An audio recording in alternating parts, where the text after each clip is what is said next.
از چسب لیفت استفاده کردید. حالت با عکس هم تو کش داره.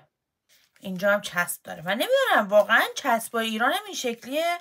از تو این سوراخیه ردش کنید. این شکلی میشه. ابرود کشیده بشه، گونت کشیده بشه.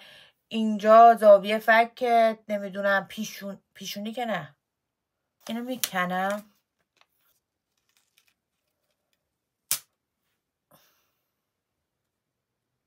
بزنم یه ذره دیگه ماساژ بدم ببینم. اوه بچه چسبش خیلی به درد نخوره. همشون اینجوری هن. یکی دیگه میزنم. هیچ کرمی رو پوستم نیست. بیا دستم هم بهش نزدم. اینجا خوبه؟ ماساژش بدیم بزنیم بمونه قشنگ چسبش بگیره. ولی خیلی بده قشنگ چسبه معلوم میشه. داره میره. رفت.